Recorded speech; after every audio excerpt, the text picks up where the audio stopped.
旁观者的视角，彼此世界的交汇。在这个广阔而独特的世界里，每个人都扮演出自己独特的角色，与之交织的是千丝万缕的人生故事。有时候，我们会发现自己身处的世界似乎与他人无关，仿佛彼此之间存在着一道看不见的屏障。然而，在这个错综复杂的人生舞台上，每个个体都在追寻自己的梦想，经历住属于自己的冒险。或许有人会说，你的世界与我无关，我的世界你只配旁观。这样的言语或许带有一丝独立的味道，一种对自我的坚持与独特性的表达。然而，正如大地的河流汇聚成大海，人们的世界也是交织在一起的。即便我们选择独行，也难以避免与他人的关联。在这纷繁复杂的社会网络中，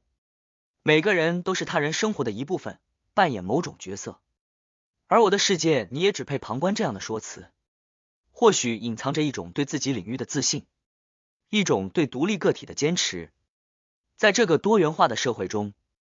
每个人都有权追求自己的理想，塑造属于自己的世界观。然而，是否真的能够在孤独的高塔上俯视他人，将他们的世界置于旁观者的角度？或许正是在交流与合作中，我们才能更充分地理解彼此的世界。每个人都是独特的个体，拥有独一无二的想法、经验和梦想，而正是透过分享，我们才能搭建起心灵之间的桥梁，让各自的世界得以相互贯通。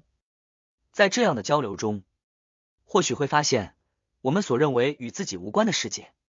其实与他人的世界息息相关。沉浸在自己的世界中，或许可以给予一种独特的安宁与自由。然而，也正是透过走出自己的小天地，走向他人的领域，我们才能够更全面地认知这个多姿多彩的世界。在彼此的世界中游走，我们或许能够发现，人与人之间其实并没有那么遥远，各自的世界可以在某个瞬间相交相融。在这个讯息快速传递的时代，人们更容易被讯息泛滥所淹没，同时也更容易选择封闭自己，建构一道防护墙，以免受到外界的冲击。然而，当我们将自己的世界仅仅视为一个封闭的空间时，或许会错过与他人分享喜悦、分担忧愁的机会。我的世界或许独一无二，但正是在这个独特性中，我们更该找到与他人相容共生的可能性。或许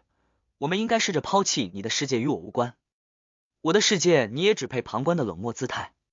而是更愿意打开心扉，去理解他人的世界。每个人都是这个社会大熔炉中的一份子，都值得被尊重、被理解。正是在理解与包容中，我们才能够建立起更和谐的社会，让每个人都能在自己的世界中找到属于自己的一片天地。在这个纷杂的世界中，我们或许永远无法完全摆脱孤独，但正是在共同奋斗、共同体验中，我们才能够找到一份属于自己的温暖。我的世界或许与你无关，但在我们共同前往梦想的路上，或许可以找到一些交集，让我们的世界更加丰富多彩。每个人都是这个世界的缤纷调色板上的一抹独特色彩，而我们的世界也许并不是那么孤独。